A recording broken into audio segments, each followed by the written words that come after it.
In 1990, 5.5 million Americans told the census the same thing about themselves: Scotch-Irish. By 2021, counting everyone who still gave that answer at all, there were 2.5 million, more than half of them, gone from the record in one generation, and the number who called it their only ancestry had fallen below 1 million. Yet one much quoted estimate, and it is an estimate, not a count, puts the living descendants of this migration at 27 million. Millions of families did not disappear, they just stopped saying the words. This film is about who they were, why their names crossed 2 seas of trouble to get to America, and the traces that migration left behind. Some of those traces may be in your own family. There is a list of names coming, listen for yours. Here is the whole story in one line. A set of families left Scotland for Ireland, stayed 100 years, then left again for America, and built the backcountry that built a country. So this film runs in order. Why they left the first time, why they left again, the ships, the road south, then the roll call of names, and after that, one battle on one wooded ridge that a British commander remembered as the beginning of the end. And at the very end, something better than a list. Words that may be living in your own family's mouth right now, that were carried out of Ulster 300 years ago. Stay for that. If there is a name in your family you want traced, put it in the comments below. That is not politeness. Viewer comments have picked our films before, and they will pick them again. Start at the line between England and Scotland 400 years ago. On paper, it was a border. In practice, it was a war that had learned to pace itself. The families who lived on it were organised not by village, but by surname. Armstrong, Elliot, Graham, Johnstone, Bell, Maxwell, Kerr, Scott. The records call these kin groups grains, and they rode, raided and answered for each other under the name. Protection money was a fact of life with its own paperwork. One surviving accusation prices it exactly, a Graham leader taking 4 pecks of malt a year from every farmer in a single Cumberland town. Then, in 1603, the border itself died. The King of Scots inherited the English crown. One man now ruled both sides of the line, and a frontier that had employed these families for 3 centuries became, overnight, the middle of his kingdom. He even renamed it, the Middle Shires. What followed was not gentle. A border commission hanged men on quick justice, and the Crown singled out one surname above all for removal: the Grahams. In September 1606, 114 Grahams were put on 6 ships at Workington and sent to Ireland. And here the folk memory gets it wrong, so let us get it right. Those Grahams were not sent to Ulster. They were sent to County Roscommon in the west of Ireland, and the scheme failed almost immediately. That first autumn, they were already writing home. We have spent all our money and cannot get a penny to buy meat and drink. By November, some had simply walked back. The real door into Ulster was opened the same year, by a deal, not a deportation. An Ulster lord named Con O'Neill was in prison. 2 Ayrshire lairds, James Hamilton and Hugh Montgomery, got him out and got him pardoned, and the price was 2/3 of his land in County Down. In May 1606, the first ships of lowland Scots families landed on the Down coast, 4 years before any official plantation existed.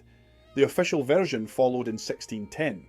6 escuted counties, carved into precincts. The land was contracted to men called undertakers, because they undertook to bring British tenants. 10 families for every 1,000 acres, on paper. Some kept the bargain handsomely. Sir William Cole at Maheraboy in Fermanagh was praised for generous leases. Some got poor land and said so. One undertaker, John Lee of Clogher, was still complaining about his in 1622, and the whole scheme churned. Within 10 years, 33 of the 59 original Scottish grants had already changed hands. The plantation was never the tidy thing later memory made it. It was a scramble that happened to stick, and it stuck in one direction. Within a decade, the Scots were the majority of the incoming population. By the 1622 survey, roughly 3,700 Scottish adult males to 3,200 English. and we can still read their names. A muster roll of Ulster from around 1630 survives as a leather-bound volume of 283 folios. The published transcription counts 13,147 men, county by county, landlord by landlord, each with the weapon he could bring. The border names are in it, so are names from Ayrshire, Renfrewshire, Lanarkshire, Galloway, because here is the second thing the folk memory gets wrong. Most of the Scots who made Ulster were not reivers at all. They were lowland farming families from the west of Scotland. And at the end of the century, catastrophe sent the biggest wave of all. The 1690s brought Scotland 4 failed harvests in 5 years. In the coldest decade the country had seen in 750 years. Scots remember them as the 7 ill years. Between the deaths, the missing births and the leaving, Scotland lost as much as 1/7 of its people, and a great share of the leavers crossed the 20 miles to Ulster where the harvests had held. That famine wave swelled Presbyterian Ulster into the community the next century would test. 100 years is long enough to stop being one thing and start being another. The children of these families were not borderers or Ayrshire men. They were Ulster Scots. Now the century turns, and the reasons to leave pile up one by one. Reason 1 arrived in 1704 in a rider clause on an act aimed at Catholics. The sacramental test. Every man holding public office must take communion in the established church. The Presbyterians of Ulster would not, so at a stroke they were out. Out of the magistracies, out of the corporations, out of the commissions. In Derry, men resigned their offices rather than conform. A Presbyterian marriage in the law's eyes was not quite a marriage either. Children could be ruled illegitimate for inheritance. That disability was not fully eased for mixed marriages until 1845, and every year tithes went to a church these families did not attend, while they paid their own ministers out of their own pockets. Reason 2 was the land itself. Plantation leases ran for 21 years or 3 lives, and as they expired, landlords could relet at whatever the market bore. On the Donegal estate in County Antrim around 1769, a mass of leases fell in at once, and heavy entry fines and middlemen came down on the sitting tenants. Complaints of doubled rents reached print over people who had cleared and worked that ground themselves. The tenants answered as their grandfathers might have. They organised under a name the Hearts of Steel, and for 2 years the Antrim and Down countryside burned with it. It began with an arrest at Temple Patrick and an armed march on Belfast. At Guildford in March 1772, hundreds of them faced a landlord named Richard Johnston, who survived the night by swimming the River Bann. Reason 3 was the linen trade. Understand how these households actually worked. A few rented acres of flax and oats, a wheel and a loom in the house, and the linen webs carried to market to make the rent.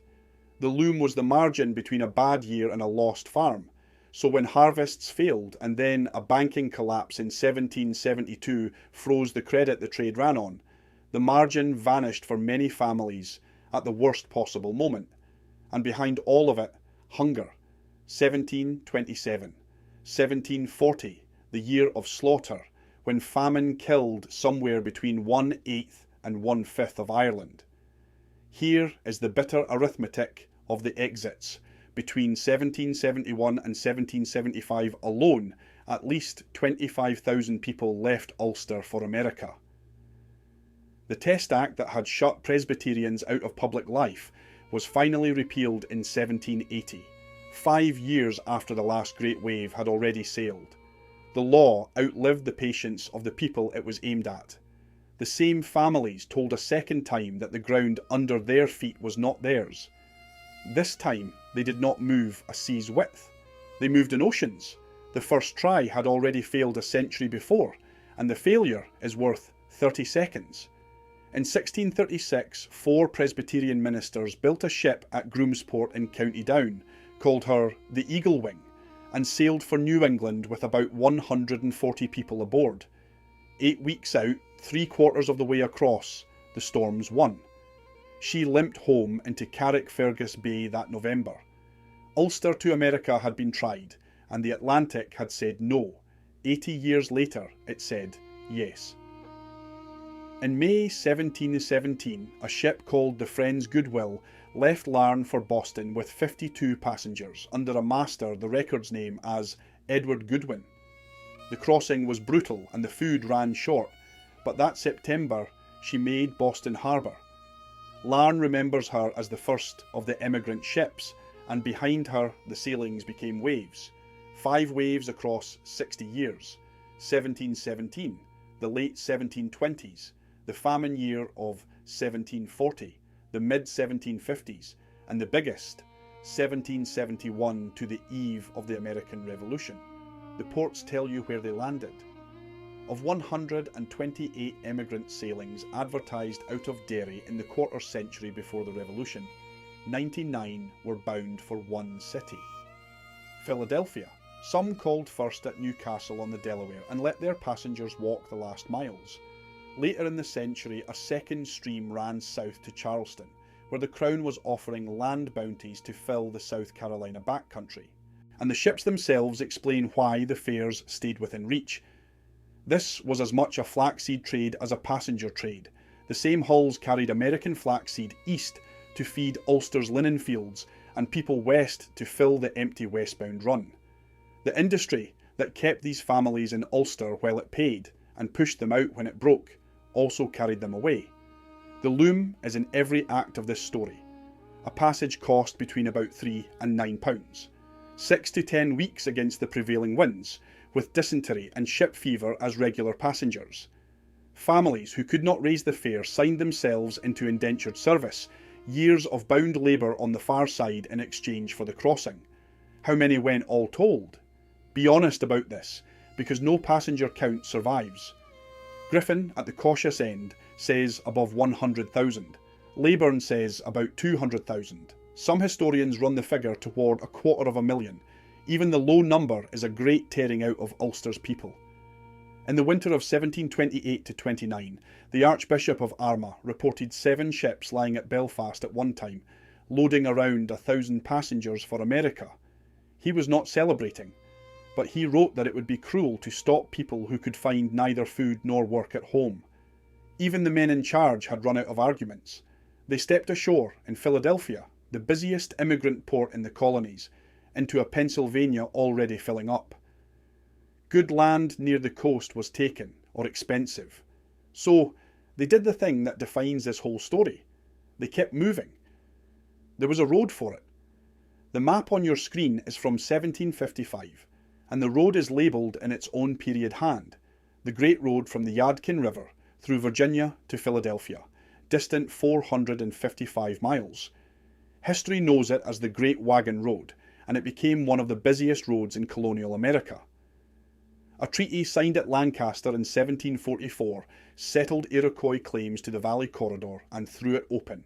Traffic built through the 1750s until war with France choked it to a trickle, then recovered and peaked again on the eve of the Revolution. Roads have biographies too, and this one's tracks the migration exactly. Down through Lancaster, where German craftsmen built the Conestoga wagons that gave the road its traffic. Through York, across the Potomac and into the long trench of the Shenandoah Valley, which Virginians simply called the Great Valley. Town by town, the milestones appear. Winchester, Stanton, founded 1747, Roanoke, then through the gaps into the Carolina Piedmont, Salisbury, Charlotte, and straddling the Carolina line, a district called the Waxhaws. South of Winchester, for years the map stopped saying Wagon Road. Many families walked the Carolina legs beside pack horses. The surface was dirt, deep mud, or thick dust by season, and the roadside taverns sold a meal and floor space to sleep on, nothing more. A party of Moravian settlers who made the Carolina run in 1753 kept a journal of it, and the journal is mostly about mud. By the Revolution, the Waxhaws held about 120 families within 15 miles of one Presbyterian meeting house. Among them, a couple named Jackson, who had left Ulster in 1765. Their son Andrew was born in the Waxhaws 2 years later, 7th President of the United States. The pattern repeated down 600 miles of valley and Piedmont. A meeting house, a mill, a market town, and a ring of farms full of names from the Ulster muster rolls. They did not scatter. They travelled the way they had always lived, by the name. So, the names. This is the part where you listen. First, honesty. A surname is not a pedigree. Every name here has bearers with no Scottish story at all, and the most common American surnames, the Smiths and Browns and Taylors, we are deliberately leaving off this list, because a name that common proves nothing by itself, and for many black Americans those names arrived by another road entirely, one with no choice in it. A name is a thread to pull, not a verdict, but names cluster, and these cluster hard.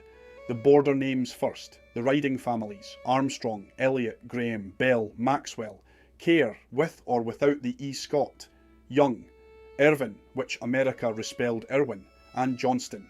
Listen carefully to that one. Johnston, with the T but no second syllable, is the border and Ulster spelling. Johnson is everyone's. The single letter is a better clue than the whole name. One story for the lot of them. In 1596, a raider called Kinmont Willie Armstrong was taken by the English in violation of a truce day and locked in Carlisle Castle. Walter Scott of Buccleuch took 80 riders across the border at night and broke him out of the strongest fortress on the frontier. Two names on this list, one jailbreak and very nearly a war. Then the west of Scotland names, the plantation names. Montgomery and Hamilton, the two lairds who opened the door in 1606. Boyd, granted 1,500 acres at Strabane. Crawford, Cunningham, from the Ayrshire district of that name. Wallace, the name that means the Welshman, the Briton, so one of the most Scottish surnames in the world is itself an incomer's nickname. Knox, rare now, so if it is yours, that is a sharp signal. Stewart with a caution. It began as a job title, the steward, so its bearers descend from many unrelated houses. MacDowell, out of Galloway, the son of the Dark Stranger, which is what the Gaels called a Dane, and Houston. Family tradition runs Sam Houston's line back to Renfrewshire. The paper trail is solid from Ulster forward, born in Ulster about 1689, Pennsylvania by 1735, then the Shenandoah and the road's end in Texas. Scotland left twice, in one family's paperwork, and the carried through names common everywhere, but riding the same current in numbers. Wilson. In 1807, a 20-year-old James Wilson sailed from Derry for Philadelphia, out of a cottage near Strabane that still stands. His grandson was Woodrow Wilson. Patterson, which Ulster spells with two T's. Watson, McKee, and McClure, both rare, both sharp. Campbell, and one more honesty note. Campbell is a Highland name from Argyll that reached Ulster by its own older road, the Mercenary Road, before the plantation ever existed. Different door, same house. And McCoy, the feud family of the Tug Valley. The McCoys of Hatfield and McCoy were backcountry settlers of this stream, though the family's own story of a Scottish parish has never been proven on paper. We say so because that is the standard this channel keeps. If your name just went past, or nearly went past, hold that thought until the end of the film, and if it did not, the comments are open. Names cluster, but stories are one at a time. Now the road runs out, and the story arrives at a wooded ridge on the Carolina line in October 1780. The American Revolution had come south. A British officer named Patrick Ferguson was raising loyalist militia across the backcountry, and the story says he sent the frontier settlements a threat. Submit, or he would cross the mountains, hang their leaders, and lay waste their country with fire and sword.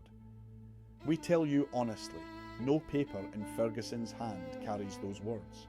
They were written down decades later by a man who marched because of them. What is documented is what the settlements did. At Sycamore Shoals on the Watauga River, on the 25th of September, over 1,000 militia mustered from the over-mountain settlements, the farthest, newest edge of everything this film has described. These were the Watauga men, from a community so far beyond the line of colonial government that it had simply written its own compact and governed itself. They marched the next morning, crossed Yellow Mountain in early snow, and gathered Carolina men as they came. Then they chose about 900 of their best mounted riders and ran Ferguson to ground on the 7th of October, on a ridge called King's Mountain. One more detail, small on the page and enormous in meaning. This army had no general officer. The colonels chose one of their own to preside and decided the big calls in council as they rode, which is the whole culture of this film in a single military fact. The battle lasted about 65 minutes.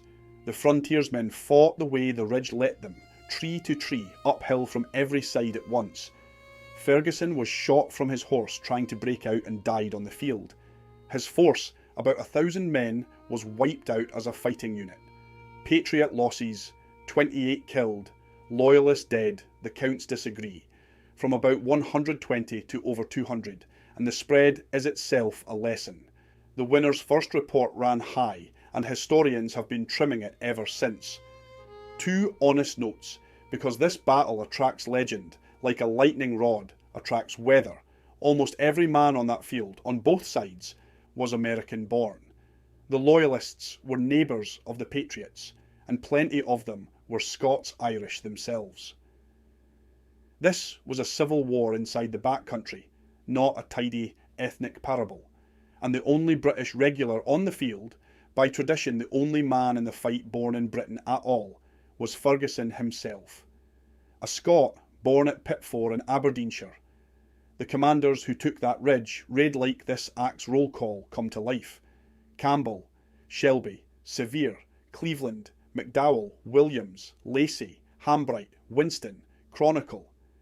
2 of them paid on the field. Williams took a mortal wound, and Chronicle was killed leading his Lincoln County men up the slope. Of the ones who lived, Shelby became the first governor of Kentucky, and Sevier the first governor of Tennessee. The frontier that fought at King's Mountain furnished the men who would govern it. The British Commander-in-Chief in America, looking back after the war, remembered King's Mountain as the first link in a chain of evils that ended in the total loss of America. One battle did not win a war, but a year before Yorktown, in the backcountry these families had settled, the backcountry announced whose it was. We promised you something better than a list of names. Here it is. Because the clearest surviving record of this migration is not in any archive. It is in how people talk. Be clear about what this is. Words are not a blood test. They are footprints. But if your family walks in them, this history passed through your house. Start with the myth so we can kill it. You may have heard that Appalachian speech is Shakespeare's English, preserved in the mountains. Linguists have chased that claim for a century, and it is false. The truth is better. The grammar that sounds ancient in the hills traces in large part not to Shakespeare's London, but to Ulster. If anyone in your family says you uns, or in Pittsburgh yins, that is the old Scots you uns, worn smooth by 3 centuries. If the car needs washed, with no to be in the middle, you have just heard a Scots and Ulster construction, whose American map concentrates where Scots-Irish settlement ran, with its capital at Pittsburgh. Linguists have plotted it. If your grandmother said, "Whenever I was born," using whenever for a thing that happened once, that is Ulster grammar, and there is a peer-reviewed paper on that single word. If groceries go in a poke, the glossaries can date the word on both shores. Ulster 1753, America 1816.